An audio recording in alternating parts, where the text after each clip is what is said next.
Welcome everyone to Over and Back. I am joined again by Evan Flood. Evan, thank you for taking the time again to join the podcast. We are going to talk WIAA boys state basketball playoff preview here. Starting up on Tuesday, right? First game's Tuesday? Correct, yes. Okay. Before we get into that, I want to say congratulations. You had a baby boy this past week, correct? Yeah, Tuesday. First one, right? Your first child? First child. All right. Well, the floor is yours. How has it been? It's kind of broken down into two parts. During the day, I love it. There's someone else in the house. He's very quiet. He doesn't do much. At night he becomes a little maniac, and I'm trying to operate on 3 hours of sleep every day. But kind of everything they tell you about what it's going to be like to be a father. It's hard to oversell that moment, when you see him born into the world. I mean, it's just so much going through you. It was pretty special day for us. Yeah, that's cool. Well, so congratulations. I'll tell you this: you're going to go through terrible 2s and 3s and 4s, and then they get to teenagers, and it's even worse because then they have attitude and personalities and all that stuff. But that's my kids are 16 and 17. That seems like so long ago to me. Mm-hmm. Your second baby, the Badgers.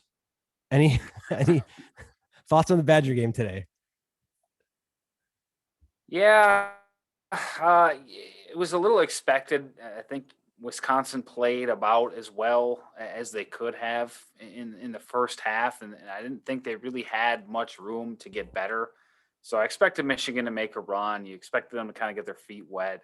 After being off for 22, 23 days, it took them a half to really settle in. And, they're a bad matchup for Wisconsin too. I think, you look at starting 5 and you go maybe 7 deep. There's maybe one position Wisconsin has an advantage at, and that's at the point guard with Demetric Trice.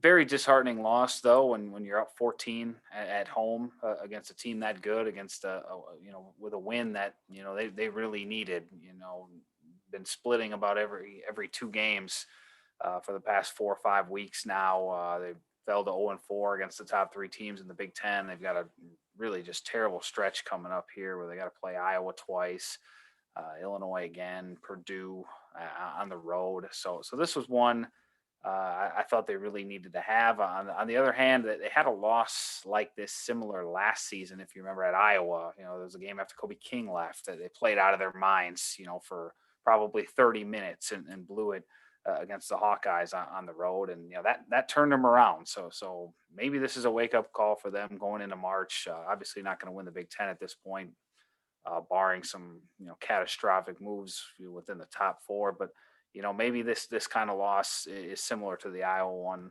last year where guys wake up. And, certainly Wisconsin's front court, I'm sure heard a lot from Greg Gard today after not getting a single rebound. And, maybe this turns the corner for them. I don't know, but, I think it is a tough pill to swallow just because it is one they needed to have. And it'll be interesting to see how they respond after, kind of getting the wind knocked out of their sails here. But, they did it last year. So same group for the most part. We'll see if they can do it again. Speaking of Kobe King, where's Kobe King now? I forget what Division II school he actually declared for the G League draft and okay. Didn't get drafted. So somewhere he transferred to a Division II school in Minnesota. I can't remember which one. I mean, because he went to Nebraska, but he never played, obviously, right? Something happened immediately, or what? I don't even think he ever made the campus. Okay, that's what I figured. Okay, and then didn't sign. Or he signed, but never made it to campus. Okay, all right. Well, let's get into it. I was gonna hold off like right away. I was like, I was just skim through D3, 4, 5. You know what? People want to listen to the D1 probably in D2, so let's just get into D1 right away. So first, let's just go first things. Obviously, you've got the sectionals broken out, 1, 2, 3, 4, and then you've got them within, regions. Obviously, I'm assuming either you have them memorized or you have them in front of your face, maybe. Any glaring thoughts right away when you kind of look through it, whether it's seeds or just kind of who's grouped where? I mean, I have some thoughts, which we'll get to, but I'm just curious on yours, like if there's any kind of like teams that are somewhere that you didn't think they'd be, or even ranked, whatever, both. I guess it's 2 questions. I think the biggest, most glaring thing this year, and you understand why they're doing it because of the pandemic and trying to keep teams close together and in a pod, but there's going to be regional final games that are going to feel like state tournament games. Hmm. You talk about Kimberly Nina. I mean, that's good enough to be a state championship game. Cedarburg could play Menominee Falls in the second game. That's good enough to be a state semifinal game. River Falls and Hudson, could meet up in a regional final. Obviously, they play each other twice a year, being in the same league. But that's a really good game. And of course, Brookfield Central and Brookfield East don't even get a chance to get their feet wet, and that's good Yeah. enough to be a state championship Yeah. game, Yeah. opening the playoffs against each other, and then the winner has to go through Wauwatosa East. So there's an interesting dynamic here where some of these teams, their hardest games could be early. Yep. And I wonder if that catapults them farther or if they have letdowns later because they look and say, okay, uh, the toughest games are behind us until we get to state. So I'm interested to see, how, that may affect the Kimberly, Anina, Brookfield Central, Brookfield East, Cedarburg, Menominee Falls, like I said, Wauwatosa East, teams like that who are looking at their own regional thinking, this is potentially for a state championship right Right. here. Right. You had a lot of teams, move from D2 to D1, D3 to D2, whatever it was. Like West up here, I know we have, actually sorry, because this is going to be a little bit Kimberly heavy just because my kids go to Kimberly, Yeah. but, and we don't have to be, but it'll just kind of go that way. And then they're one of the top teams, obviously. So, but like you've got West up here who used to be D2, now they're in D1, Kakana D2, now they're D1, and they're all in the same, kind of same um, region. What I thought was interesting is you've got West De Pere in that sectional 2, and then you have De Pere in sectional 1. You've got the 2 Appleton schools in sectional 2, and then you've got Appleton North in sectional 1. Like it's and I know they tried to group together, but like to me, it's like, well, why would you not just put Appleton North with East and West and put West De Pere with De Pere? You know what I'm saying? Yeah, and I've never been a fan of some of the way things have been seated. Again, yeah, it's hard to make it perfect with the amount of teams and with the circumstances this year. So, I try and cut them a break. But, really ever since they went from 8 teams down to 4, Yeah. I think it's really diminished the tournament because there have been a lot of state championship games that have been decided in sectional finals. Yeah. And, this year, more than most, you have so many unbalanced regionals. And again, you understand what they're trying to do, but I just wish they could find a way to. And I know seating the whole field is impractical. You can't have Milwaukee Vincent going to Onalaska on a Tuesday night. I get that, but you know, I don't think it's the end of the world if a Milwaukee school has to travel to Madison or Yep. vice versa for a regional game, just to ensure that you get as many as the best 4 teams possible and the most deserving teams Yeah. possible into that final 4. And again, if you have 8, it gives you a little more flexibility to move things around within the sectionals. But yeah, this year these regionals, there's not a lot of teams that have cakewalks like most. And again, it'll be interesting to see, do some of these teams who are number 1 seeds in lesser regionals benefit by getting 2 gimme games versus Wauwatosa East, Cedarburg that may have to play 2 games down to the wire, just to get to sectionals. And again, how does that affect their psyche going forward? Thinking the hardest games are behind us.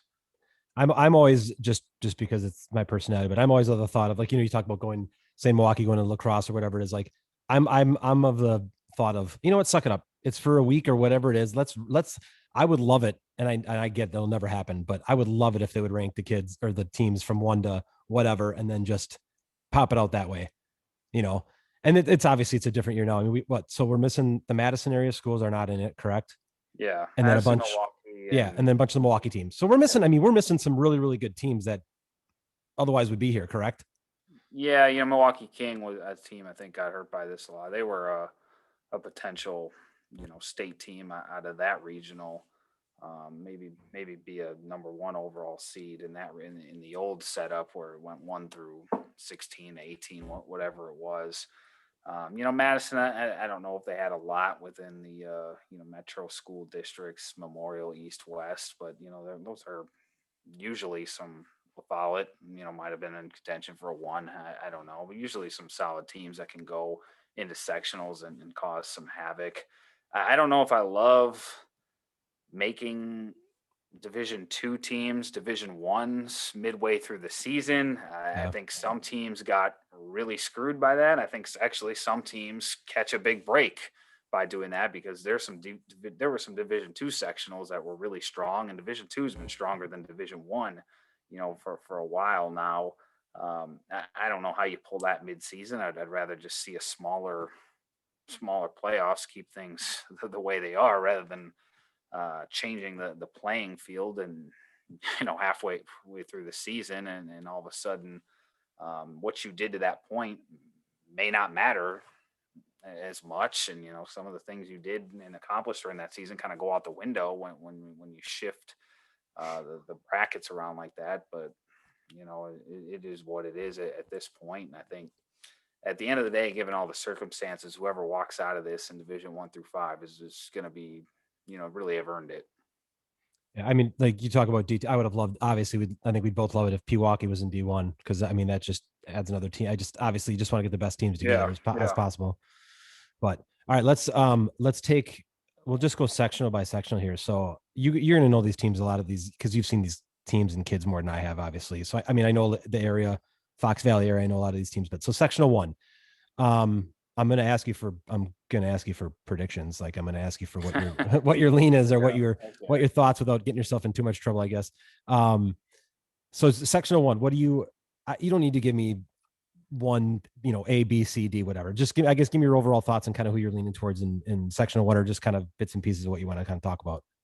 Yeah, that one feels kind of wide open Yes, in definitely. a lot of ways. I would lean River Falls just because I think they're the toughest team to match up with, and they play in probably I don't know if I'd call it the toughest conference, but I have a lot of respect for the big rivers and the grind. And if you remember last year, I think there were like 6 teams within 2 games of first, and it was just a bloodbath every given night, every night. And so this is a River Falls team that's been together a while. That they've paid their dues. They've got a sharpshooter and Zach Johnson is going to Division 2 Augustana. They got 2 6'8" twin towers and the Doherty twins. That give them an advantage on the glass and size wise in this sectional. But I think it's razor thin when you talk about DePere and the things Johnny Kinziger can do offensively. I think he's a guy that gets a lot of the headlines, obviously, but having been up there and watched them play, his supporting cast is better than people think. Don't have a ton of size, but they play really well together. Can take and make a lot of threes, so they can put up points on people in a hurry. And the team, I think that's a sleeper in that sectional. I know they're number one, but there's 4 number 1 seeds, so I think it's okay to call them a sleeper. But Mm. Stevens Point, I went to watch them once, and I was really impressed with the way they play. They're a little bit old school in nature. They're going to grind the clock. I think they'll make you defend for a minute, 2 minutes plus, and they get a lot of high percentage shots. Nate Streveler, their star, really efficient scorer, guy that can score on the block, score in the mid range, hit his open threes. He's a guy that I think could sneak up on people in this sectional. And like I said, this is a team that I think it might be the best defensive team in this sectional, which obviously can carry people at times. I think their grinded out style, could be problematic for a team like the Pier who likes to get up and down the floor, score a lot of points, and play at their pace. Stevens Point, you're just not going to get them out of their stuff. They run it so well. I mean, it's just crisp passing. Those guys are really connected with each other. So I liked what I saw there. But I mean, I look at this sectional. I feel like there's 5 teams that could win it. Hudson, I really like, and then Luke Keeley. Those guys have a lot of seniors. He's kind of their engine that makes them go. but he can beat people as a scorer and a facilitator. I know he puts up a lot of points, but he's got a lot of. You could see there's a lot of trust in his teammates when he plays. Chippewa Falls is dangerous as a three. Again, coming out of that Big Rivers, they're going to be battle tested. I believe they won the league last year. Clare Memorial, a little bit up and down. They're a one seed too, but they've shown the ability to beat just about anybody on their schedule. Questioning for them, I think, is are they going to be consistent? Because, like I said, they've had some really big wins, but they've had some losses that they probably should have avoided. And then Lacrosse Central, there was one of those teams that got a really late start to the season, Mm-hmm. but they have some good wins. Beat Beaver Dam at their place. Beaver Dam's a one seed in Division One.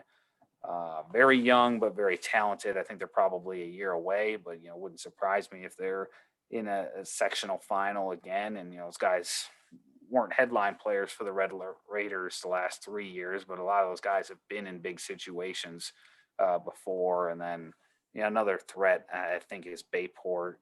I like their 1-2 punch of Gunnar DeClean and Nate Kapinski. They're another team that's going to be really battle tested coming out of the Fox River Classic. Very good league. They've played a really good schedule. I think they can make some noise. So, like I said, I think there's 5-6 teams that could walk out of there uh, and advance to state. And I would give River Falls the edge, but I think it's very close. I don't think there's a ton of separation between one through, how I'd rank the 5 best teams. Sure. So I know it's a team game, right? So out of that sectional, I mean, I know because we haven't mentioned Appleton North, who's got Max Nelson. I'm just looking at, if we're just looking at individual players on these teams, because you mentioned I think the Falls guys. I didn't know any of these Falls guys and where any of these guys are going. What in that sectional one, where do we've got, what kind of scholarship players do we have? This is going to be a theme. I'm going to talk about scholarship players as we go on kind of throughout this, but like, Max Nelson's at Appleton North. We've got, Kinzinger at De Pere. Who else is in that sectional that's kind of high level talent? Whether or not their team's good. Okay. After those two, I would probably put Joe Reeder, Chippewa Falls, as the next best prospect, just off the top of my head. At least right now, I think he's going to be a really good player for Hillsdale. They do a good job at recruiting Wisconsin. I mean, he's a legit 6'5", 6'6", sweet shooting wing, putting up about 26 points, 8 rebounds, 6 assists per game. I like the way he plays a lot more than just a shooter, really well-rounded kid. Million Bugs, Wausau West. I think I have him in the top 30 of the 2022 class right now. He's just a big, strong, athletic wing, just, lives around the rim. He's having a nice breakout year for Wausau West at about 17 points per game. And then he's quite the athlete, a guy that I think could continue to blow up. Noah Federson from Menominee, another guy I like and has shown a lot of flashes since going back to last spring. 6'8", athletic, bouncy forward, kind of a budding perimeter skill set. Not putting up major numbers. I think he's at about 14 points, 6 rebounds per game. But he's a guy that flashes a ton, and I think he's going to be way better in a year. We talked about Luke Healy at Hudson. He's going to, it's blanking me, Sioux Falls. Grant Flory, Wisconsin Rapids. I mean, he's been doing it for 3 years, putting up big numbers. And, this season's no different. Versatile, strong forward, gets about 24 points, 8 rebounds, 3 assists per game. Does a good job of really scoring inside out.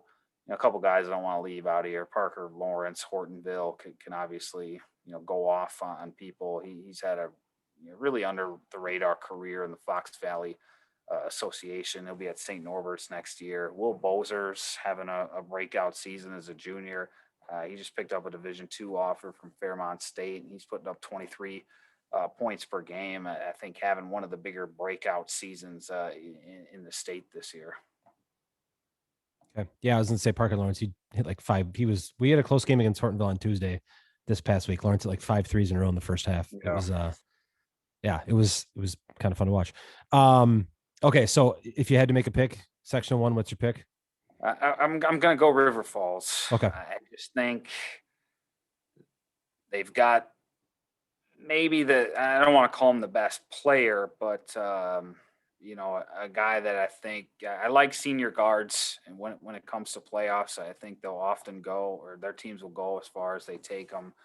Zach Johnson, really lethal scorer, and then when you put him with 2 6'8" forwards who can kind of go hunt down his misses, guys that are long athletes that make teams play inside out. I think they're going to be the toughest team to beat in the end. But I like De Pere. I like Stevens Point too. I would definitely, I have a hard time picking against those two teams in this sectional.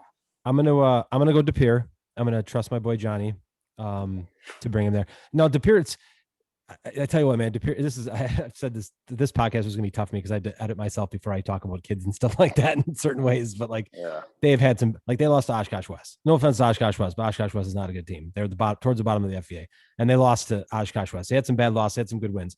I'm gonna take the Pier. I think Lacrosse Central, you mentioned before. I think Lacrosse Central is a sneaky team that could get there. Like you said, they missed a lot of their season, so they started late. So who knows how that affects them. But I kind of like them. So I'm gonna take the Pier.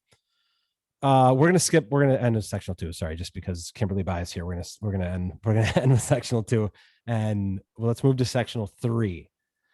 Um, Same thing. Quickly just kind of go through any kind of glaring misseedings at all, or what kind of stands out to you.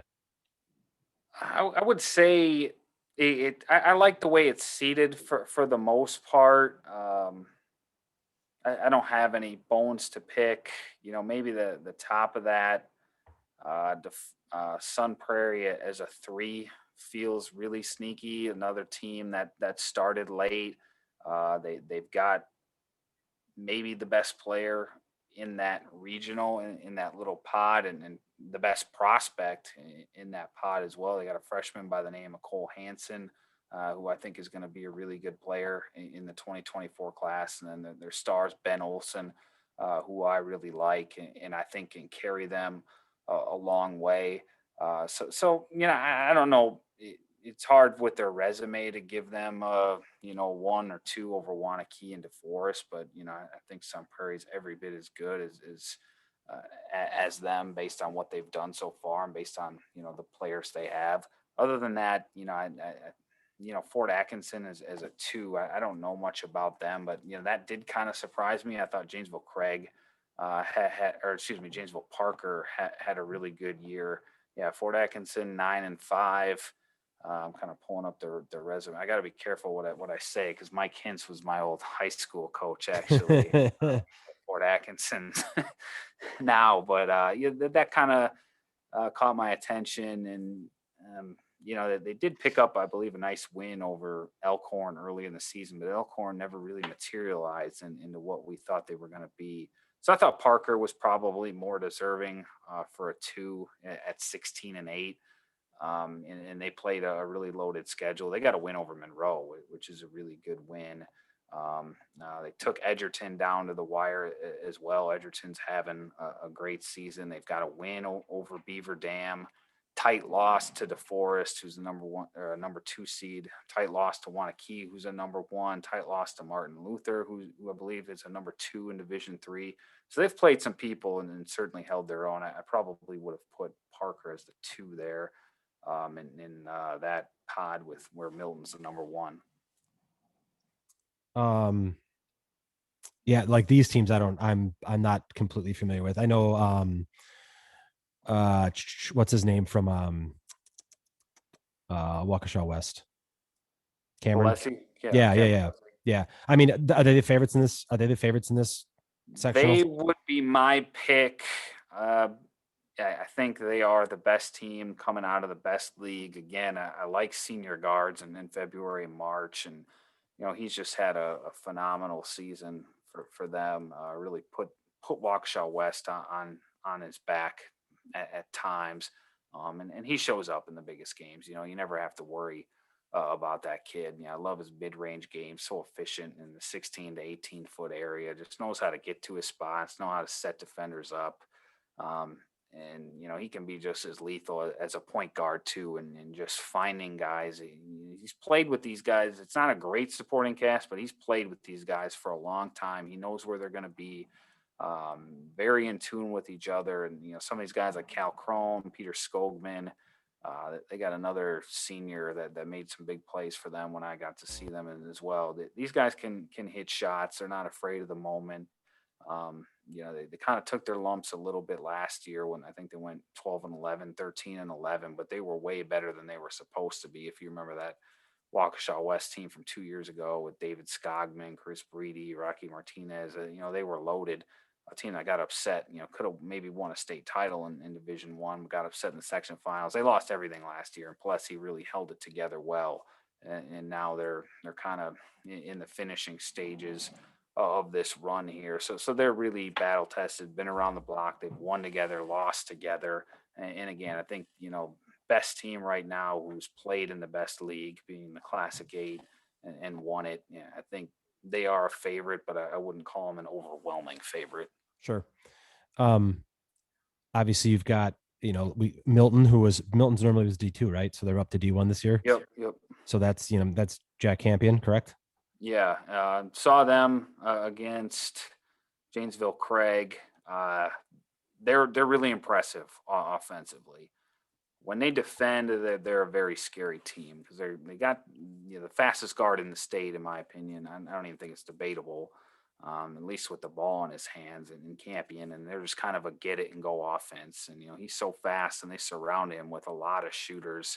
You kind of have to pick their poison. I mean, they're a team that can run up 80, 90 points on you in a hurry if they're really going from the outside.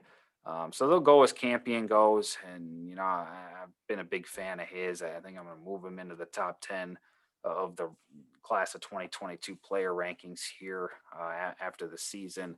I really like the way they're playing. Again, I think the X factor for them will be on the defensive end. I know they can score.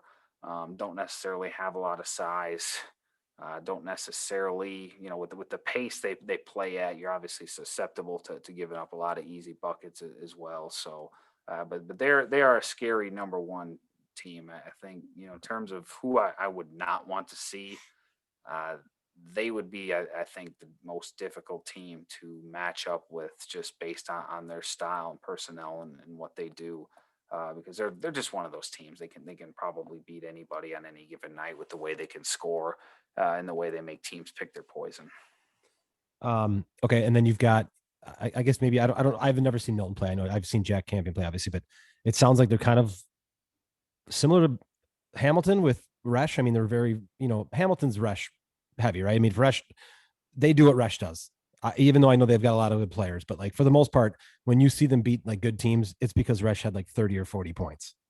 Yeah, I'd agree with that. That's another scary team. Just like you mentioned, that's a kid that can go off on people, and it doesn't matter the opponent. I mean, he's torched Menominee Falls. He's torched Brookfield East.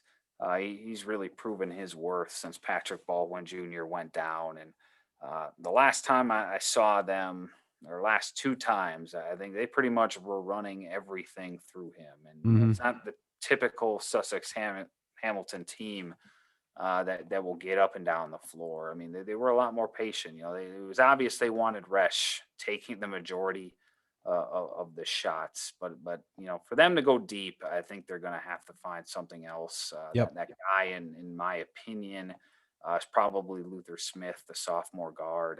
He is a real confident kid, good shooter, not great positional size, kind of an undersized two guard. I believe he's under 6 feet. So he's got some limitations, but he's a kid that has a knack for scoring the ball. He's putting up 15 points per game, and he got a lot of experience with them last year off the bench on a team that was really good. And then I think if Nolan Reeder, their senior post, can deliver some consistent play, not just offensively, but some of the bigs he's going to be matched up with defensively. I think that could be a game changer for them. I don't know if they have what it takes to make it to state. All I know is I would hate to be matched up against them.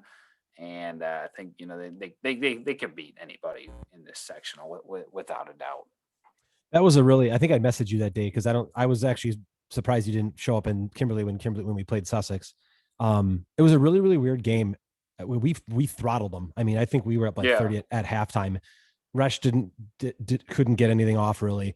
Um, which is a tribute a lot to Owen Polakowski, who we always have to talk about Owen on the podcast. um, um, but like Luther Smith was in, I mean, he got called for some really, really ticky tack fouls. I mean, he was in Mm. foul trouble immediately. So it kind of changed the game a little bit. But that game surprised me. I thought it was going to be obviously a close game. It's reality. They go by, for the most part, they go by Rush. Arrowhead. I don't know anything about Arrowhead. Tell me a little bit about Arrowhead. They got a really nice 1-2 punch in Sam Heitman, a senior wing, and Mac Recchi, who I have is number 3 sophomore in the state. And then they're a little reliant on this freshman, Bennett Bache, who's kind of like a 6'2", 6'3" forward, shoots a lot of threes.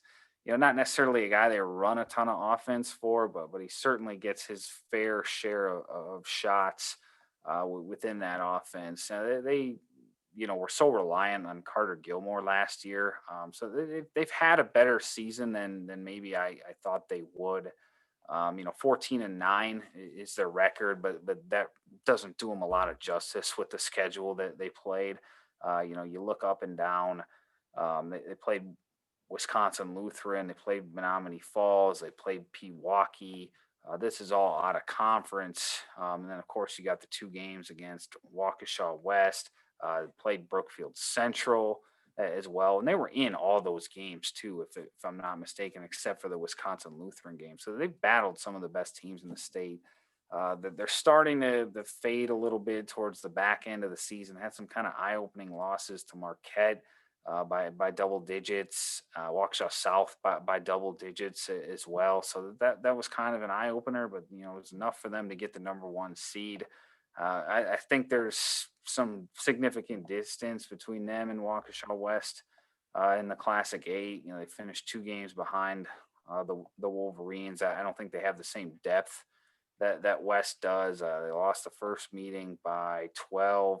Did hang with them in the second one. It was a 2-point game down to the wire. But you wonder which team's going to show up for them because, like I said, those 2 surprising losses at the end of the year kind of make you second guess Arrowhead. But in terms of what they got from that 1-2 punch from Heitman and Recchi, who can both score the ball at a high level, they're certainly not going to be overmatched in many games. I don't think they look at anybody in this sectional and think we can't beat them. And last number one, I guess we didn't talk about Wanakee yet, did we? Anything? And does Wanakee No. pose a threat here? Yeah, I haven't seen them this year. Unfortunately, they're another team that got a late start, and I don't think they played any home games, if I'm not mistaken, either. So they were traveling a lot. But I did see them quite a bit last season, and they got pretty much the same makeup. They're one of those teams that's tough to defend because they'll come down the floor and everybody will get a touch. Everybody can shoot, and then they always play hard nosed defense under Dana McKenzie. They came out of the gate. They were rusty early. They lost 3 of their first 4. I believe they've won something like 11 of their last 13 to end of the season. So they're clicking at the right time. Beat Janesville Parker, who again, like we talked about, could have been a number 2 seed in their regional. They got a big win over Wauwatosa East. So that, if I'm not mistaken, Ryan Parzich didn't play in that game. I could be wrong. They also beat Milton at Milton as well. So I like their forward in Andrew Keller, 6'5", 6'6", a Yep. long kid that shoots it well, creates matchup problems. And then they got seniors, and they got a lot of them. Caden Nelson, Jackson Zybel, who just committed to Ripon College. So they've got guys that have been around the block, played together. And like I said, I just like the way they play. They can win games of just about every style too. You look at their schedule; they have games they've held teams in the 40s and 50s. They've got games where they're playing that they've scored 100, 78, just about everything. So I think they're a tough matchup for that reason. Just the way that they're able to take a lot of different styles of basketball and play with whatever works. But they're one of those equal opportunity teams. Maybe not an overwhelming star that shows up on the scouting report, but when everybody can score and shoot the ball and everybody touches it, sometimes those teams are the toughest to match up with. Yeah. All right. So ending sectional 3 pick. What's your pick? I'm going Waukesha West Yeah. again. I like senior guards. I like the way Cam Pelesi's played this season. He shows up in the biggest games, and like I said, I don't think that supporting cast gets enough credit for what they've done the last 2 years. I'm going to take Waukesha West just on the fact that I think Cam Pelesi's he's just a winner, and I mean he seems to elevate himself in these big games. He's going to be really tough to take down. Yeah, I'll agree. I'll take the easy way out. I don't, like I said, I don't know a ton of those teams. I know some of the players and stuff, but I'll take Waukesha West as well. All right, let's move on to section 4. I'm just going to go ahead and assume that you're going to pick someone out of the A sectional of the Brookfield and Tulsa teams. So that'd be, am I right? I would assume. Yes. Okay. Yes. So let's not spend a ton of time. Let's just go a quick minute real quick on any teams from, if there is a chance that anyone could upset them. Anyone, because I know Franklin has a win over, I think, Tulsa East or something, one of those teams. Yeah, that was the game. Brian Parzich, I think the game after he went down. Okay. So I don't know. I mean, I think they won by 2. I don't know if you put Franklin's good. Yeah. Not taking anything away from them, but I don't know if they win that game. I mean, Parzich, you could make an argument. He means more to any other team. He's a player that means more to any other team. How did I say? I'm saying this wrong. He means more. He means more to his team than any other player in the state, in my opinion. So, I mean, I think Franklin won by 2. Again, I like Franklin. They're really good, and they can beat anybody on any given night as well. But Parzich is a guy that I think at minimum is a 10-point difference maker for them against just about anybody. Yeah. So any, aside from Franklin, any other teams in that, in the, I guess, the C or D area of the regional, anything? Muskego is scary. They got a kid by the name of Luke Barra, who's having a breakout senior season. He's landed a couple NAIA offers. A lot of D2s are calling right now. I mean, he can just absolutely fill it up. I mean, he's 24 points per game. I don't know what his assist numbers are, but I would imagine it's in the 5-6 range. Just really lethal score, very quick on the ball, has some of the best skills on the ball that the senior class provides. And it's a football school. They got a lot of football players that are dirty work kids. They like to defend. They like doing the little things. They get after people. So I wouldn't be surprised if they made their way to sectionals. They took Waukesha West down to the wire in the game that I was at, and then they ended up beating them later in the season. Kind of one of those teams that's up and down. You don't necessarily know who's going to show up on any given night, but again, that's kind of one of the things that makes them scary in a way. They often play up to their competition. West Coast of Central, a number 1 seed in their regional. I think they're probably a year away, but they got some really good pieces. Jack Rose, obviously, one of the best scorers and shooters in the state. Kenny Garth is an athletic guard. They pair him with. He's a really good downhill scorer, mid-range player, good positional size at 6'3". They got a junior point guard as well that's playing some of his best basketball, and Devin Griffin having a breakout year for them. They don't have Bradley Bell this season. I'm assuming he's sitting out because of the pandemic. I'm sorry if I got that wrong, but I know he hasn't been playing, but he's their 6'8" guy. So that's another reason that they're probably a year away. But a lot of juniors that have been on varsity since they were freshmen or played a ton last year. Again, I don't see them walking out of this sectional that's so loaded. Yeah. But their regional isn't too bad. Muskego or Burlington would be a potential regional final for them. And then you look at the bottom of that sectional, the number 1's Kenosha Indian Trail, the number 2's Bradford. I mean, those are very winnable games. So West Coast Central could be playing for a shot at state. I mean, even though they're maybe the 5th best team in that sectional right now. All right, well, let's get to the actual where we really people want to talk about and listen to. Yeah. So, do you ever hear about how these seating meetings go at all? Sometimes, you usually only hear from the coaches that are really upset by him. Yeah. So, but the one thing about these senior meetings, there's a lot of coaches that have juice in them that have been around the block, and they kind of tend to get their way Hmm. versus newer coaches who aren't as well known around the state. Yeah, Sure. I would say that's where the biggest complaints come from. It is just, there's kind of a bulldozing effect sometimes when you get some of these really well-known, iconic high Yep. school coaches in there that tend to move the needle a little bit more and kind of sway people the way just your average Joe coach can't. Yeah. So I mean, record wise, it plays out right. Tulsa East is the one, uh, East is the two, Central is the three. So I mean, if you look at records, which I mean, they all beat up on each other. Like they've got their losses are good losses. So I'm assuming no one was probably complaining too much about the seeding of those three teams. Um, what I I guess what do you see happening between East and Central? Have we heard anything on Tayshaun Bridges is gone, obviously, but that's a big. I mean, they haven't seemed like they missed a beat. They've they kept winning without Bridges, but you got Easton against Brookfield Central.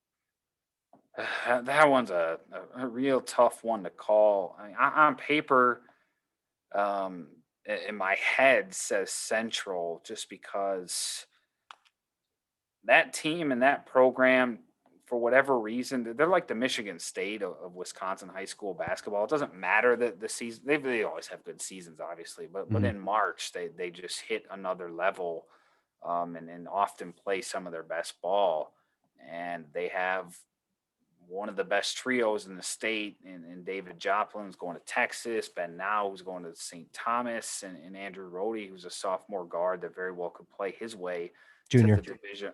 Yeah, junior who very well could play his way to the Division One level. Yep. Their problem is the roster really falls off after that point. At least in the games that I've been, they've just kind of missed those X factor plays that they weren't getting from a Malik Abdul Wahid last year or Eric Radisevich. They don't have those guys that necessarily sneak up on you the way these other top teams do. So I mean, every time I've gone now, Rhodey and Joplin have been really good to the point where you wonder how they're losing games. And then you look at the box score that they just don't have, that fourth or fifth guy right now to contend with some of the depth. But again, Dan Wandry is one of the best coaches in this state. I wouldn't be surprised if he figures something out with this team that makes them click. And Brookfield East, that's been one of the more impressive jobs after losing Tayshaun Bridges because he was supposed to be, and he was a guy that gave him a different dimension Hmm. offensively. This was a team that they used to play 36 minutes of a fist fight. They were going to rough you up for 36 minutes, grind out possessions. And Bridges was a guy that kind of allowed them to take the top off offensively. I went to that Brookfield Central game. They put 84 points on that team in the second game of the season that they are getting. And Hayden Doyle is going to Washington and St. Louis Division II school. He's getting some good help from. I'm going to butcher his last name. I've never had to say it, but Dan You just Garris, initial. Dan G. There you go. A junior that I don't even think was on varsity last year, and he's giving them about 15 points per game. I really like him, a long lefty that can score it. Matt Schmenda, a sophomore, really provides a nice 3-point shooting presence for them. And Hayden Doyle's doing what Hayden Doyle does: 26 points, 7 rebounds, 4 assists per game, and obviously gives them a tenacious defensive presence too. I'm gonna take Central. I don't feel good about it. I didn't go to the second game where I believe Brookfield Central won by one, but I was at the first one, and I thought at the time, obviously Tayshaun Bridges was on that team, but I thought at the time Brookfield East was the better squad with or without Bridges. I mean, he was in foul trouble the whole second half and barely played. But I am gonna take.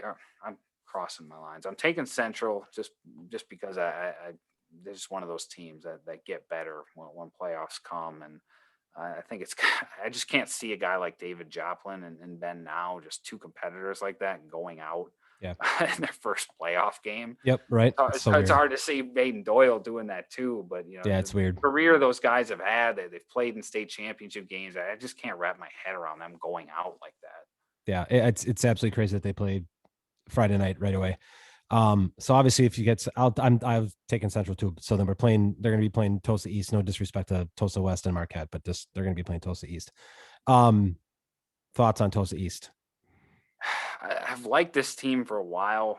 Had a big turnaround last year, but they scare me for one reason. That they have this tendency to play down to their competition at times. It was more obvious last season. You could see them get up for the big games, but then they'd have these losses where you just kind of shake your head. But they've been a lot more consistent. But case in point, you beat Sussex Hamilton with Patrick Baldwin Jr. in your season opener, and then you lose to him without Baldwin by 14 points. You have a loss against Wanakee, who again I like, but they should handle. You have some close calls in here that kind of make you wonder. Against Tosa West, I believe Germantown, only lost to them by 2 as well. Um, but I really like their core, and I think based on the way those 2 games against, I mean, they're 4-0 against Brookfield Central and Brookfield East. Yeah. Um, and I think that says something. And they've got a win over Pewaukee, who might be the favorite in Division Two at this point. Mm-hmm. That core, what I think makes them so scary is they've lost together. They've gone through the hardest times together. I mean, you look at where this program was 2 or 3 years ago to where they are now. I mean, they've just gone through the grind, and now they're reaping the benefits. Leon Bond, Alex Singleton, Jay Hinson, and of course Brian Parzich.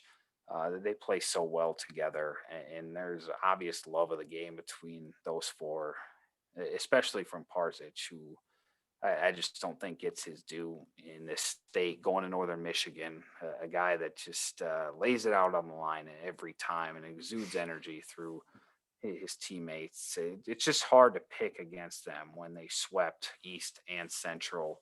Um, and at least from what I saw, controlled all 4 of those games. Were in the driver's seat, but I am a little weary about them just because of that tendency they've had in the Mm-hmm. past. Like I said, to play down to their competition at times.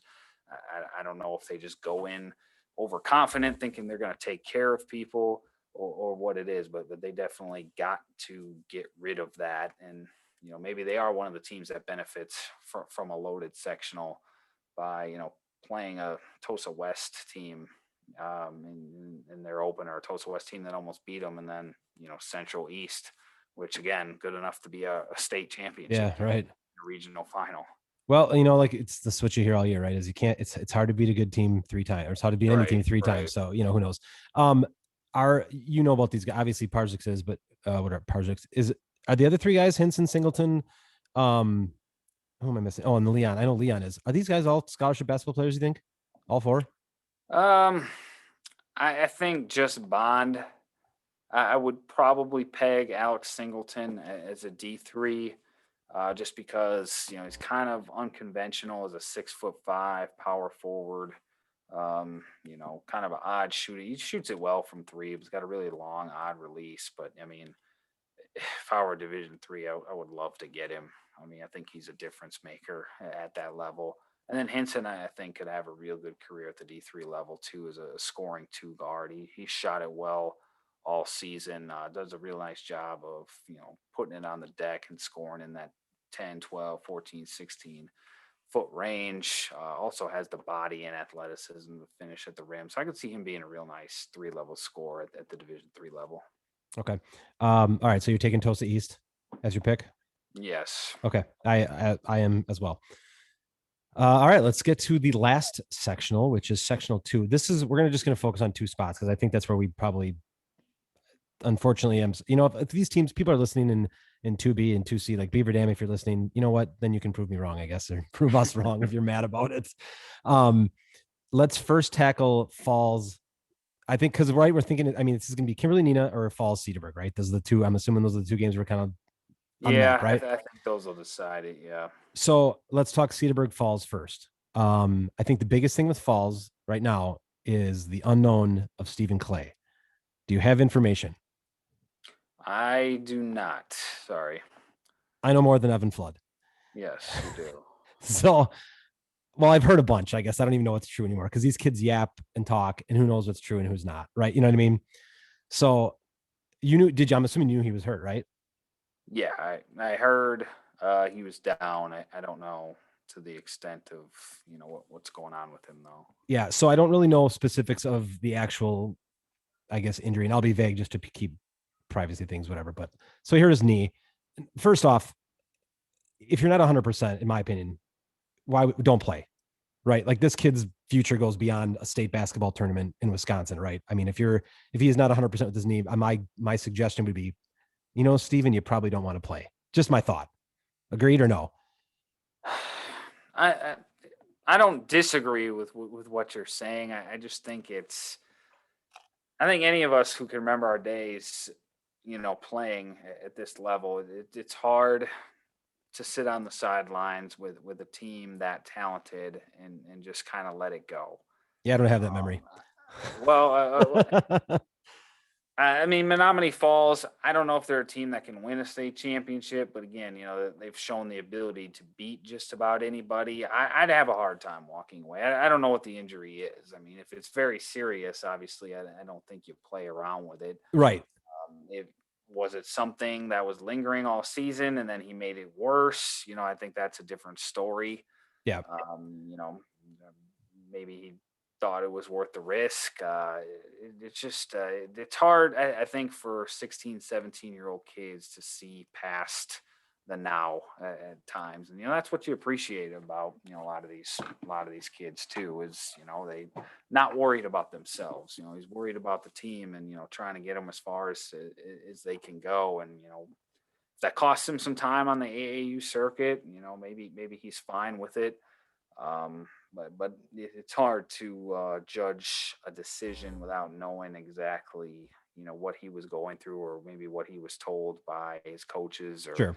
parents or doctors, whoever. So yeah, I'll never knock a kid for wanting to play through an injury, even if it even if the uh, negatives greatly outweigh the positives, which in this case, from what you're hinting at, maybe that was the case. But Well, okay. So first off, now the flip side of this is Patrick Baldwin. Like he's not going to play, correct? And is he? no, Do we? I mean, I don't even know if he can. I Okay, mean, that was my next question. I don't know if he could either, but yeah, like, I if he could, there's no way he's close to 100. He probably hurts them more than okay. he does. So, anyways, to go back to Clay, I also heard that he will be back for sectionals. So take that with a grain of salt. True or not, I Okay. don't know. Okay, so, um, and then you've got Cedarburg, obviously, who's very, very big. Um, we've seemed to talk about Logan Landers all the time on this podcast too because of Mm, him flipping grades and everything. But thoughts on Cedarburg and I guess and Falls, together. And let's pretend for this that Clay is back. Let's say Clay is back. I give an edge to Falls. Although Cedarburg's just they're so freaking tough. I mean, I went and watched them against Whitefish Bay, who's one of those grinded out teams that makes you work for everything. And they beat them at their own game, and they won a 48-41 slugfest, and they did it without Drew Biber, who's going to play football at Purdue, and Landers really doing a ton for them offensively. So that kind of changed the way I thought about them a little bit. They have a blowout loss at Whitnall. They have a loss to Homestead. I That saw that that. kind of makes you shake your head and wonder what's going on. But they were so good earlier in the season, and you thought after that Whitefish Bay game, maybe they have turned a corner because that was a team that beat them by 20 early in the season. And I also like those back-to-back wins against Nicolay. They played them, it was about 14, 15 days apart, but they played them back to back, and that's very hard to beat a team that good twice in a row like that. So I thought that said something. Biber and Landers, obviously, one of the best 1-2 punches in the state, but they got some senior guards that'll hit shots for them, and they'll be a tough out. Where I give Falls the edge is, I just know who they are. I've seen them a lot. There are some. Uh, strange sways in their schedule. But I think when you go and beat Kimberly, you take on Alaska, who's one of the toughest teams to play, down to the wire in a neutral environment. Um, I think that it's really hard to replicate on anybody else's schedule across the state. Didn't get a chance to play Wisconsin and Lutheran because of that unfortunate. Yep. They only played 4 minutes, but they looked. I mean, it's 4 minutes, but I thought Wisconsin Lutheran was in trouble based on how that game started. And I just like Seth Trimble so much. I Yeah. think he's so unique, not just the leaping ability. Obviously, that grabs everyone's attention. What he can do in transition above the rim, but he's such a smart, high IQ floor general. Again, I like experienced leader point guards in the playoffs, and I think he's one of the best. Stephen Clay is healthy. He's a guy. They have two guys that can explode for 30 plus points any given night. And I think their supporting cast has been better than what everyone expected. I mean, Graham Martin, a sniper, gives them uh, some added firepower. They got the Redding brothers, who are both fast, athletic kids that do a lot for them in transitionally and defensively. Um, I think they're a little deeper than Cedarburg when healthy. Yeah. So for all the people who are listening and telling me that Cedarburg, and I said I know Clay's back for sectionals, if that's what it is, I know that this is a regional game, so I get that. Like that would be the one worry, right? If the Clay isn't back until sectionals, he's not back for the Cedarburg game. That's obviously a problem. Right. But Falls has, if they're healthy, Falls has something that no one else in the state has, and that is two high D1 basketball players. Um, you mentioned it before. They throttled Kimberly. I mean, they beat us bad. Um, we got essentially in a pickup game in a track meet with them, and it was just, you can't do it. If you're going to try to run with Trimble and Clay, you're not going to win. And that's exactly what happened. We got beat bad. I said before Clay got hurt, I said Falls is going to win state. I thought to myself, two kids that are that high level D1, I think can carry everything else, regardless of how bad. And it's not like the rest of the kids are bad, like you said. Um, I just don't know now with Trimble. Yeah. With Clay. I think that's a big if. I think they will struggle to beat Cedarburg if they do not have Clay. I think they can, because I think Trimble is the best player in the state in that junior class. But it's tough to like kind of say yes or no, because if we're going off or Clay is healthy, then they're going to beat Cedarburg. I just don't know if he is. So it's a coin flip, really, to me. If we don't know about Clay, that's such a huge unknown. Mhm. So we'll kind of leave that unless you have anything else to say. I was gonna say we can move on to Kimberly Nina. No, I think we're good. Okay. So the other one, yes. I mean, you're talking, last year before, the pandemic shut everything down. Kimberly Nina was slated for the sectional final to go to state, and now we're going to get it most likely this Saturday. First game, Nina beat Kimberly at Kimberly. Second game, Kimberly beat Nina in Nina. Nina is without Charlie Wolfgram, which in my opinion is a huge, huge loss. Watching that game, he spaces the floor so much for them, and without him on the court doing that, it gets kind of jammed up. But anyways, what are your thoughts? I like Kimberly in this one. I think that second game, might have been a little telling. You saw the first one really played more towards Nina's liking. Weren't going to let Kimberly do their transition stuff. And I mean, Kimberly's as dangerous as any team in the open floor. And when you are able to dictate obviously it starts on the offensive end for Nina when you're grinding out possessions and playing deep into the clock, and then you're efficient offensively. That takes away what Kimberly likes to do.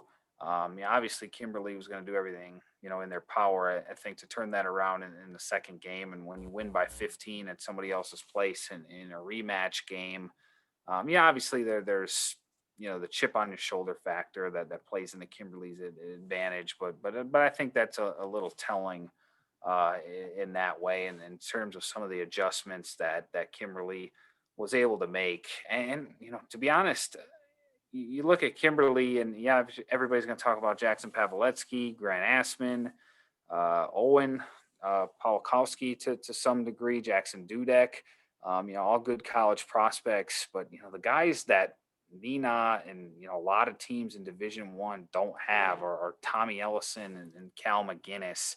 When you're fifth and six guys, and I know they're not that way every night, but when your fifth and six guys can go get double figures and just rack up hustle plays and kind of just gritty toughness plays, the way those two do, that's really tough to beat. I mean, they probably, I mean, you look at, first of all, just Pavletsky and Assman, the start is a heck of a scouting report to try and put together against those two.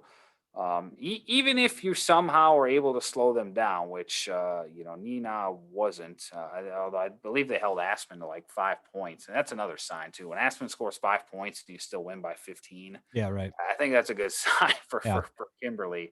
But even if you're able to stop those four guys I mentioned at the top, I mean, McGinnis and Ellison are good enough to be number ones, in my opinion, on a lot of teams across the state, and they just do so much that takes Kimberly over the edge. I think they just provide a little more depth than maybe Nina can match up with. Especially when it comes to hitting the offensive glass, the way they do, and just creating those second chance opportunities. I think Kimberly's just a little bit tougher because of those two guys. So all the Kimberly kids will love you because they all know they're all going to listen tonight because they're all privy to that this podcast is happening, and you kind of actually stole a little bit of my thunder, what I was going to talk about, because um, the one thing I was going to say, it's going to be a backhanded compliment a little bit here. Um, the one thing that has impressed me the most out of this Kimberly team this year is Tommy Ellison. I'm absolutely, and Tommy, I'm sorry, I mean, this is no disrespect. Yeah, this is just my expectation, I guess, going into the year. I'm absolutely shocked at how well he is playing, and specifically how well he is shooting. I never in a million years thought that he would shoot this well. He is. It does the 3-point shootout thing, whatever is there. Does that minimum continue to increase, or is it 65?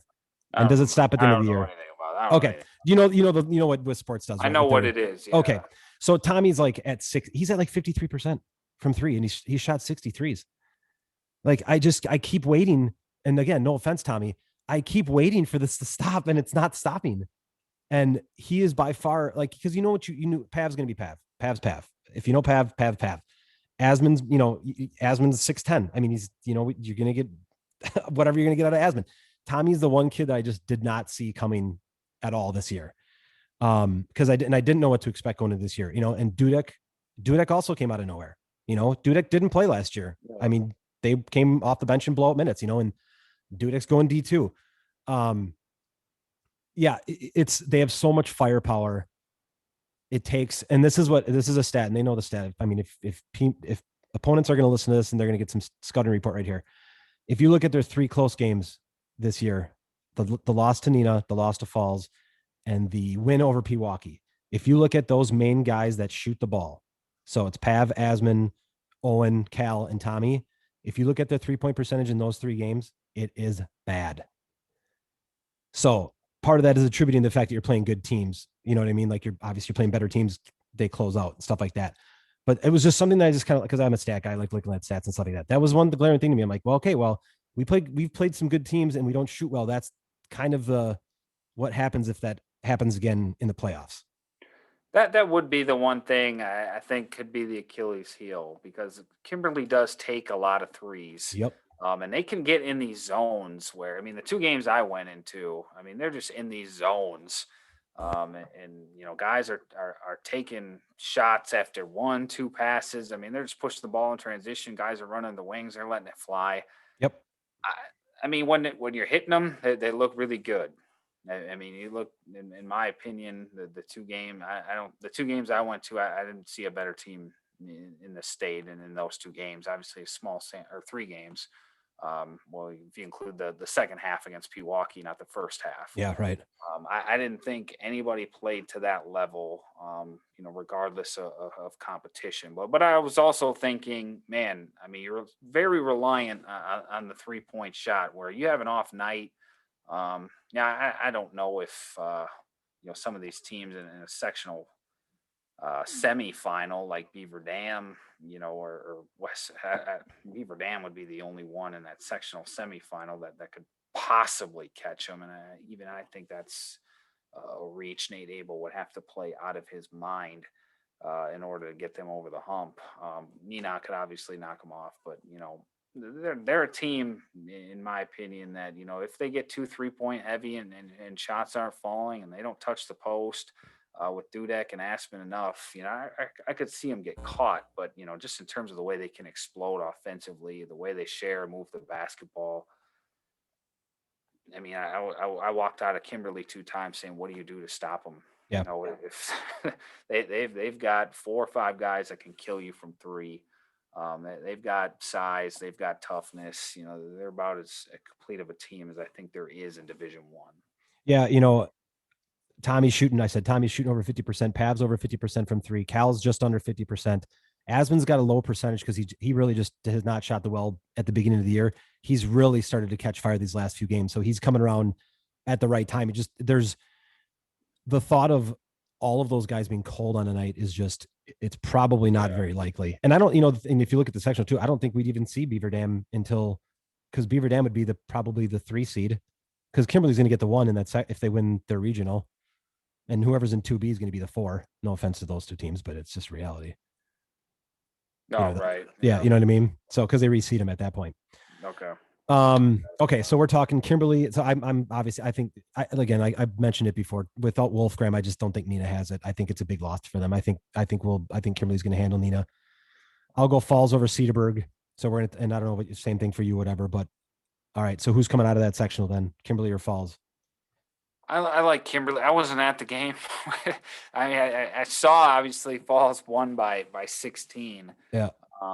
Maybe if I saw the game, I would think differently. I've looked at the box score, and I think Pavletsky was really good, and you just didn't get the same production, from everybody else across the board, which kind of surprised me because Kimberly's a lot bigger, certainly longer. Miami Falls is a lot of guards. Yeah, I know, I think you mentioned Menominee Falls, really thrived in that game in transition and Yep. in their guards. But that's Kimberly's game in a lot of ways too. I'm going to chalk it up as an off night. Again, I think Grant Asman went 2 of 16.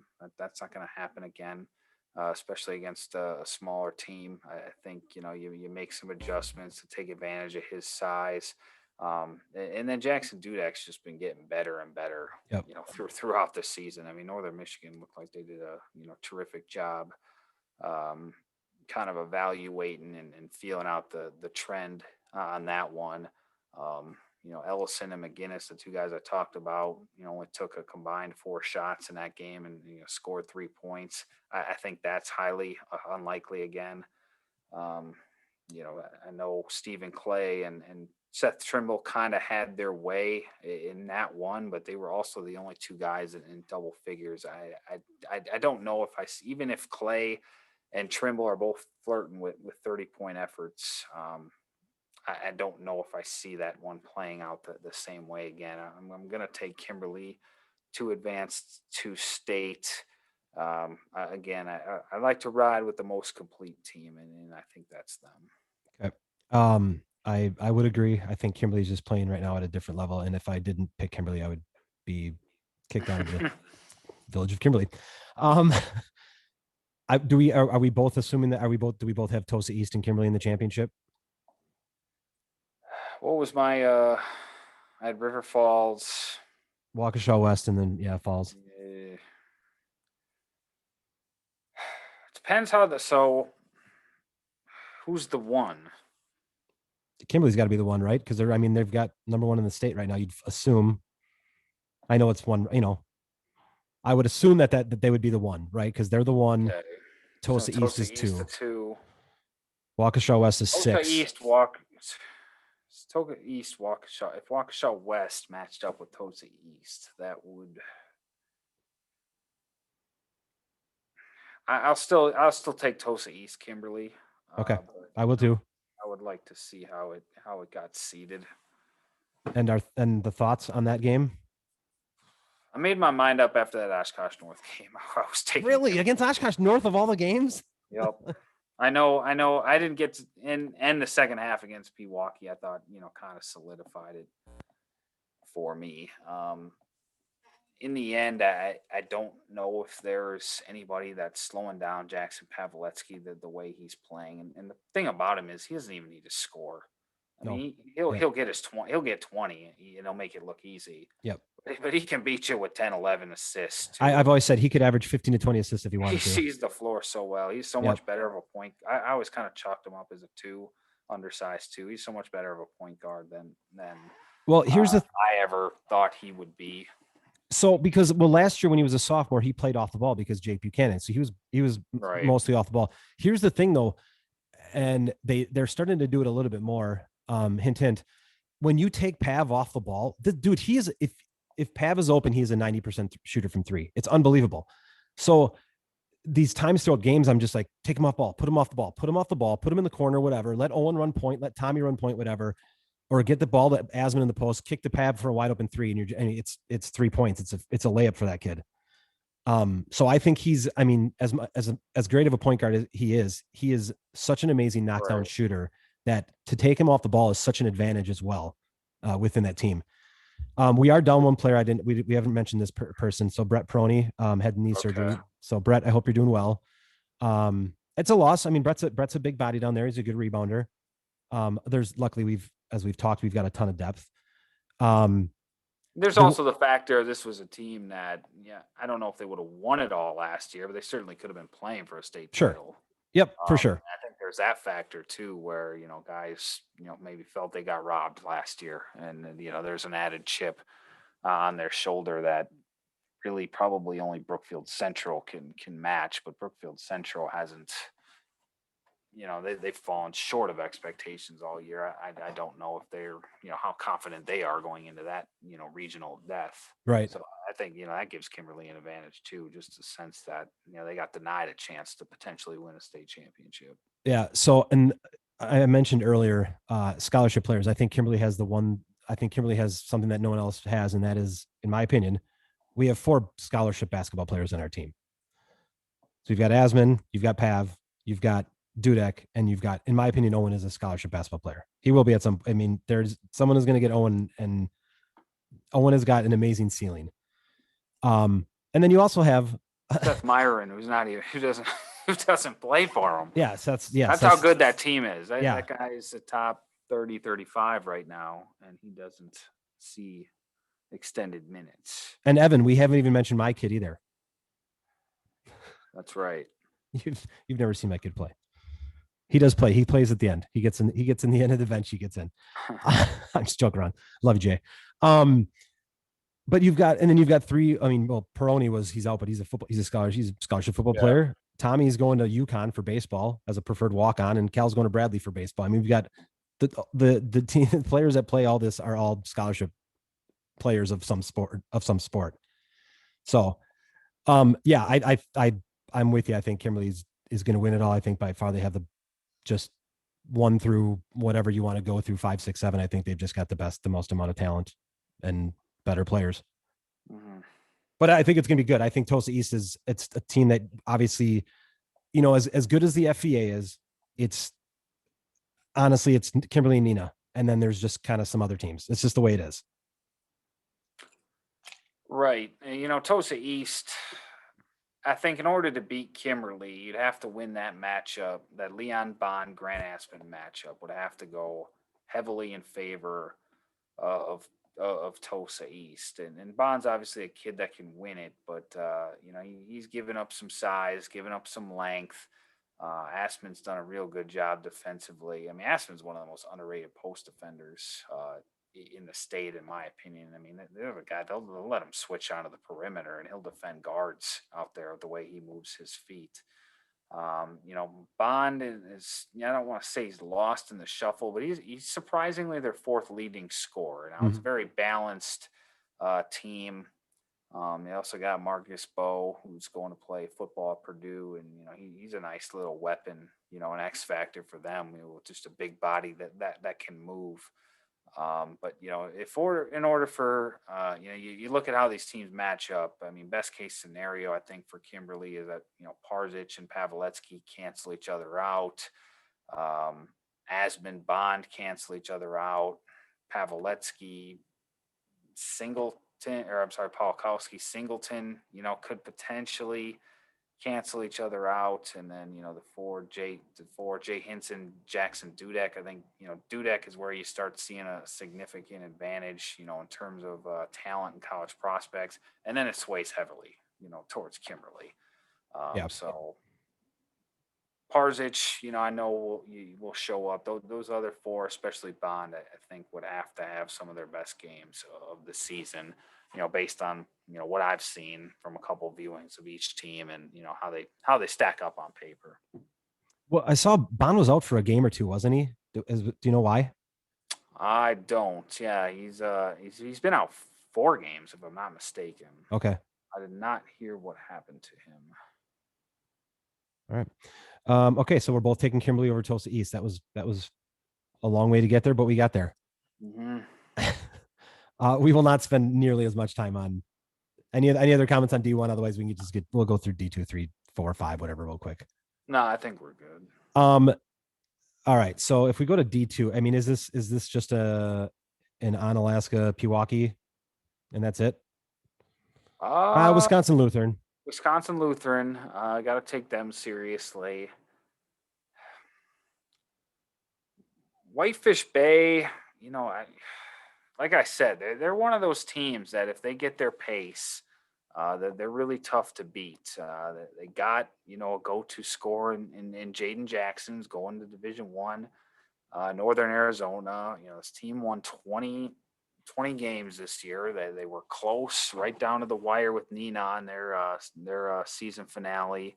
Their only other 2 losses, came to Cedarburg, and then 2-point loss to Nicolay in the season opener. So they've got some nice wins. They've handled a 1 seed in Grafton, beat them by 20 early in the season.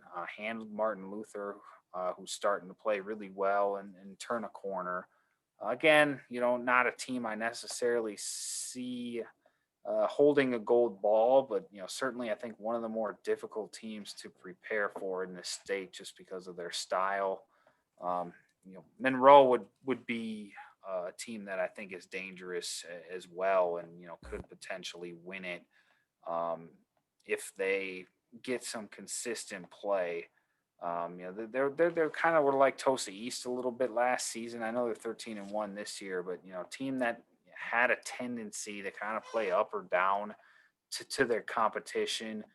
They didn't start play till December 28th, but they've got some really nice wins. They obviously have a terrific trio, and Cade Meyer, who's going to UW Green Bay, Carson Leitzinger, who's a top 50, top 40 player in the 2022 class, JT Seagreaves, who's a top 25, 30 prospect in the 2022 class as well. And they've got a couple of really nice role players that are really starting to play well for them, and have made them a much better team in the second half. They blew out Stoughton, who I think is probably would be a lot better if they didn't have one of those late starts, and they were able to get their feet together, feet underneath them. They got a 13-point win at Beaver Dam. They got a win over Janesville Parker. Not a terrific schedule by any means. Beat Milton. Not a terrific schedule by any means, but you know what this team can do from last year, and they've got pretty much everybody back. So I could see them in the Final Four and giving some of those teams trouble too. Whitnall as well, another number one seed with Danilo Jovanovic. Austin Harrow. I haven't seen him this season, but it sounds like he's playing pretty well. Younger brother of Tyler Harrow, obviously. And they got some nice pieces in that junior and senior class who played well for them last season. So I could see them potentially, knocking off Pewaukee or Wisconsin Lutheran on the right night. Okay. I mean, I said before that Kimberly was the only team in the state that I should say D1 that had 4 scholarship basketball players, because I think Pewaukee's probably the other one. Yeah, that's a team. I don't think anybody's played a tougher schedule than them. Yeah, they've played everyone. They really challenged themselves, and Yeah. that 21-3 is really impressive. And they were up big at Kimberly in the first half Yep. too, before Kimberly came firing back.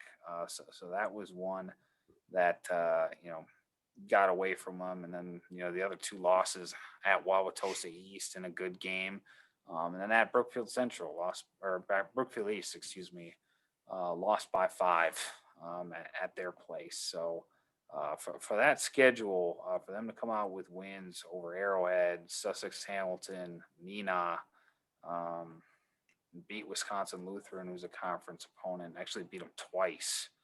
Mhm. Second one was a great game. It beat St. John's, Northwestern Academies too. Beat West Central on the road. That was a phenomenal schedule, and they are very talented in their starting lineup. I love that trio: Milan Momcilovic, was a 2023 player, top sophomore in the class, just a real skilled, versatile kid.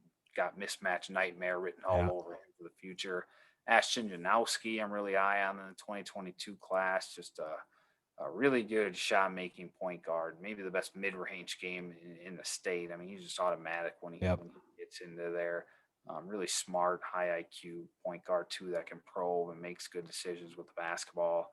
And then Josh Terrian, I don't think it's his due in this state. Doesn't wow anybody athletically, but he just knows how to play the game, and then Yeah. and that's why he's averaging 15 points, 5 rebounds, 4 assists for them. Does a little bit of everything, and one of the toughest kids in the state as well. And then they bring that Nick Janowski off the bench, who kind of has a tendency to really provide a spark. He's a double-digit scorer as a freshman. He's going to be a real nice player. And then Crazy.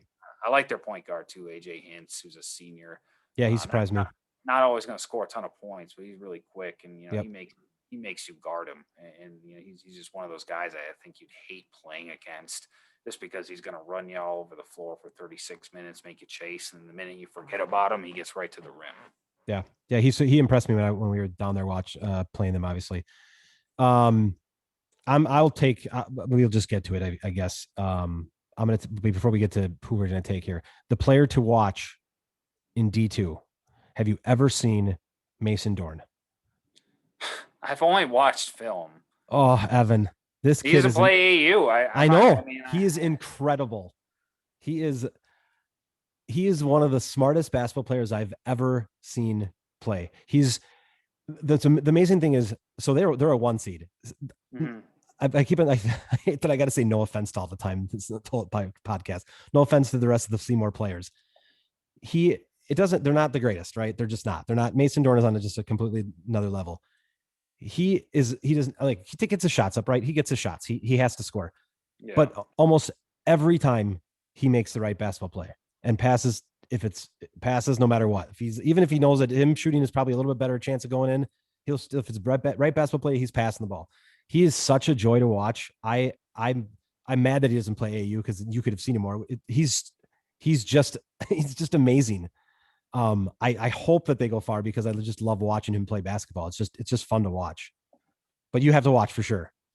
Yeah, I mean, I've only been able to watch the film this year, and I know I watched a couple games and realized I had him too low. I can't remember where I got him right now, but he was definitely really underrated, especially when you consider, like you said. I mean, there's so much pressure on that kid to perform, right, every game based on what's around him, Yeah. and he does it. I think that counts for something too. He's he's skinny, he's small, which I think he'll get bigger, but like I think he's a D1 college basketball player. I really do. Um, he's so good. I he just it's like you watch him and everything is just so easy for him. He's just one of those players that you kind of watch and you just kind of it almost looks like he's floating, like just kind of Yeah. floating through games, but he's just so good. That's why. Um, so that's the player to watch in my opinion. But I think I guess I don't know. I've watched a little bit on Alaska against Falls, but I mean my pick would be Pewaukee, but can Alaska beat Pewaukee? Yeah, they can. I only went to the one game, but I know those guys well from the last couple of seasons, and they are extremely well coached, extremely smart kids.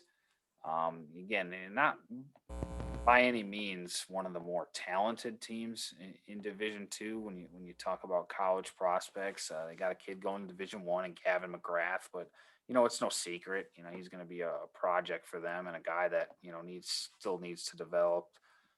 Victor Desmond, who I think is a D2 guy. I'm surprised he hasn't gotten any offers. When you talk about a 6'6" athletic wing that can slash the way he can. And then they've got their senior point guard and Sam Kick, who does a phenomenal job running the show and putting guys into positions to succeed. And then freshman I liked Isaac Skemp, shoots it really well from three. I think he's going to be a really nice player and somebody that's not even close to done growing here. I think he's already 6'3", 6'4", if I'm not mistaken.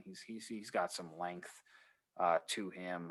He's a guy that can make a big jump next year. But these guys have played a lot of basketball together. They've gone deep into the playoffs, not as deep as they should have because they've always been matched up with Lacrosse Central, and that's always been a sectional semifinal game. Even though I think they were like Kimberly, they probably got a little bit of chip on their shoulder from last year. Yeah. Or actually, you know what? They did get beat. Well, Central, they actually played that game, Central, but there's still a chip there because they beat Central twice, and came up short. So these guys are itching real bad to get to state, and I haven't seen. Have they said what divisions are going to be where? No, they haven't. I think they're I would what they're assume Division II is in lacrosse, so they can play essentially a home game yeah. at lacrosse center. So there's that added factor. But they defend the heck out of people. They run their stuff. They know their personnel. They know they've obviously know what it takes to be successful. Won the Mississippi Valley last year. Um, they don't try and be anything that they're not. They're old school in a lot of ways, blue collar team. Team that's going to put you in a fist fight, and you're going to have to beat them. They're not going to beat themselves. So I can see them walking away with it definitely. Okay. Yeah, I think what they said about state was they're waiting to see what teams go to state, and then they're slotting them based on geography, obviously, Mhm. to keep people close, whatever. Um, so is Pewaukee your pick or is Onalaska your pick? Or is it Wisconsin Lutheran or Monroe? And, there's so many different ways. I mean, I'm down to three. I look at Pewaukee and I think they're the best team when they're playing. When everybody's at their best. I think Pewaukee is the best team because they can play that grinded out style that Onalaska would put them through. They do that to teams. I watched them do it to Tosa East and really make that game ugly. Um, but you got to beat Wisconsin Lutheran three times, and Wisconsin Lutheran, I think, is really good, and I'm sure feels some type of way about the way. I think they had, if I'm not mistaken, they had a big lead on Yeah, they did. Pewaukee and then let it Yep. get away. Beat them. I'm going to take Wisconsin Lutheran just because I think that's one of those teams you're going to have a really tough time beating three times uh, in a season. And Wisconsin Lutheran, a little younger, probably getting better as the season wears on, a little more upside maybe. Um, you know, Pewaukee's got more of those guys have already arrived. And I don't think Wisconsin Lutheran has lost since that game. And they've been blowing some people out, haven't played a ton of top teams, but they took it to Brown Deer, who's got some talent on it. Blew out Pius, who's got some talent on it. Um, yeah, I'll take Onalaska over Wisconsin Lutheran, even though I do think I do think Pewaukee's the best team. I just don't know if it's in the card. I'll take Pewaukee next. Pewaukee's got everybody back for the most Yeah, part. So yeah, they're gonna be good next year. they can win it next year. Onalaska's got the seniors, got one of the best coaches in Division II. I'm gonna ride. I'm gonna ride with them. All right. Nothing happens if you're wrong. By the way, I don't think anyone's gonna think anything less of you. People will tweet at me. I do. I won't read it. I don't know if I have that big of a following yet that people are gonna start tweeting at you about this. I hope so. I hope I do. I don't know. Do we even need to do 3 through 4, 3, 4, 5? Let's just assume that Racine St. Cat's is going to win 3, or was what's his name from St. John's going to carry his team the entire way? I'd go St. Cat's. Okay. Problem with St. John's, they're good, but they're a lot of times they're two guys.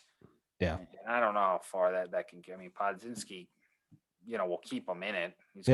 He'll score 40, 50 right. if he has to. Brennan Tim, I think is a really nice player. It shows up every time, but they need these other guys to hit a lot of threes to win a type of game like that. St. Cat's, I think, is going to be too fast, too athletic for St. John's. I would love to see, Brandon Podzinski versus Tyrese Hunter in a playoff game. That'd be something, though. And then D4, I'm just looking at the rankings. Cuba City, Sheboygan Lutheran, Prairie School. Yeah, give me Sheboygan Lutheran. Yeah, and then D5. I mean, come on. I can't even pronounce half these names. Yeah. Nor do I want to. I don't know if I know anything about. Then let's not talk about it. I'd be shocked if I had seen one of these teams. It's the only time I'd ever see him if I go to one of Mark Miller's things, and he's got some small school games, but I wasn't anything this year. Oh, right. I know. Wait a minute. I like Hustisford. I'll just ride it.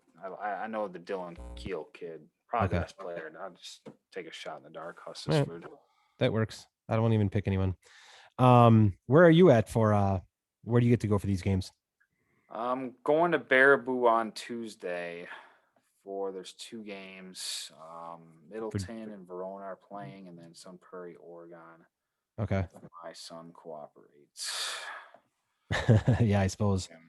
Hopefully you have an understanding I've wife. been gone to any games all week. I haven't been able to get a hang of this thing yet. So is it going to be a well, God, you're going to really have to make up your mind on Saturday. You're going to have Tulsa Brookfield. You're going to have Kimberly Neenah. You're going to have Cedarburg Falls. No, don't count your chickens before they hatch. I always do. I'm very, very confident when my people beliefs. get upset this time of year. So That's true. We'll see. What were the 3 options you said? If it comes down to it, well, it'll be Kimberly Neenah, Cedarburg and Falls, and then Tulsa East and one of the Brookfield teams. Oh, see, I've seen Tulsa East play. I'll probably go Kimberly Neenah. Okay. I wanted to go to that matchup, but I had to be the second one. I didn't know if he might get born early, so I had to stay. Okay. I couldn't do hour 45 drive. Yeah. Just in case. It was the week of. So you'll go to games Tuesday. You're gonna go to games Friday night, I'm assuming, too, then? Yeah, I'm gonna try and get a game every night. Okay. Well, I assume you got to go to Central East, don't you, on Friday? The Brookfield battle. I saw that matchup already. It depends. Yeah, but now it means something. It depends what else is going on. Or you could drive up and go to Seymour and watch Mason Dorn. I could. Yeah, maybe I have to do that. Yeah, I'm telling you, it'll be worth your while. I got to see who they're playing. Yeah, I don't even know. I don't even know how the teams that they're playing are even going to be. We played them. I mean, Kimberly played them. We beat them by 20 or 30, but that's not, I guess, a total shock. But if you get a chance to watch him, watch him. But it's great now this year. I mean, the one thing that's, it sucks about this pandemic. The one thing that's good about it is that all these games, for the most part, are online. You can just, you don't have to go anywhere. You can just sit down and watch on your TV. I need to see it in person, though. I've just never been. It's so hard to tell sometimes. Watching the live streams obviously different than watching a highlight tape where people aren't going to show you their weaknesses, but just getting a feel for how big somebody is, how they move. Yep. You just can't get that online sometimes, or even how he's being defended. I don't know if that shows up as well as it does in person sometimes, and some of the stuff. And then how they react to off nights. I love going to games where kids don't play well, Yeah. and do they get frustrated, or do they do other things that uh, may not show up in the stat category, or how do they react? What do they do when they miss 2 or 3 shots in a row? Right. I just like to see how they react to that stuff. But yeah, it has been nice. I don't know if I'll ever use it. I think I only watched one game online because it snowed. I was supposed to go up to Xavier uh, and see them, but I don't see myself using the live streams going forward, even if that's still a thing. Yeah. Well, yeah. I mean, if you have the option to go, you go. All right. Any other final comments before we end this? We'll talk Uh, after, but if I got my predictions wrong, I'm sorry. no one's gonna care. They're usually wrong. So if you're not pleased by them, you should feel good, I Yeah, guess. right. Well, like you said, a lot of upsets this time of year. Sometimes you don't. Hey, the reality of these, they're 16, 17, 18-year-old kids. Sometimes you have no idea what you're going to get with a lot of these kids. And no fans usually Yeah. levels the playing. Well, some fans Yeah. usually Some. levels the playing field in a different way. This Yep. time of year. Yep. All right. I'm going to stop recording. We'll talk after here. But thanks again, as always, Evan, for joining. We're going to do this again at some point. I know that. But Yeah. all right. You guys have been listening to Over and Back, brought to you by the Unintentional.